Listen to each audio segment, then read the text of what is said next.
He would have likely been forgiven for skipping the handshake, but in declining an invitation to the White House, Justin Trudeau is sidestepping a minefield of COVID etiquette and politics.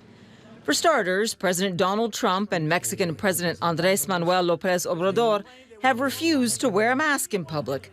Trudeau doesn't seem to leave home without one.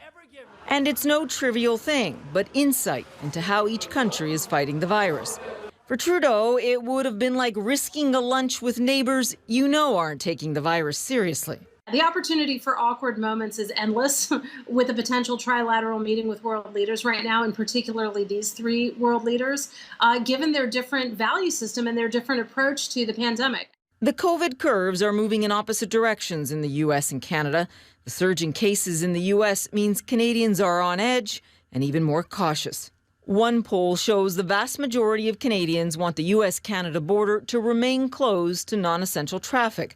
Anyone who does enter Canada has to quarantine for 14 days. And yes, it's enforced by both health officials and police. Trudeau might have been exempt after attending the trade meeting at the White House, but not his staff.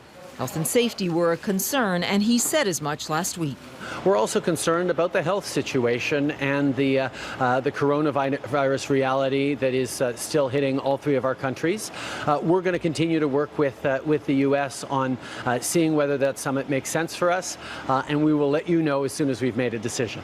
The decision was no. In a statement to CNN, Trudeau's office said he would be in Ottawa this week for scheduled cabinet meetings and the long-planned sitting of Parliament.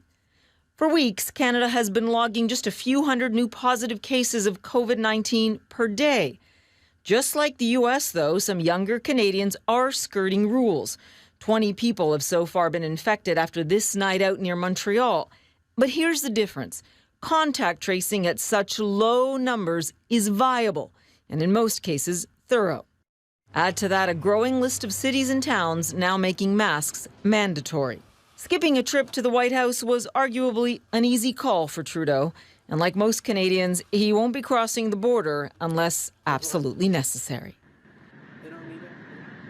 And I really want to point out the issue with the contact tracing. Canada's about to launch an app. It is going to contact trace and actually ping you when you come into contact with someone who has tested positive. Obviously, they're trying to work out some privacy concerns. But, John, it's worth bringing up the graph again about the moving average of positive new cases between the U.S. and Canada. Look, the fact remains when you've got so many new cases, contact tracing via app or any other manner, experts have told us is literally impossible.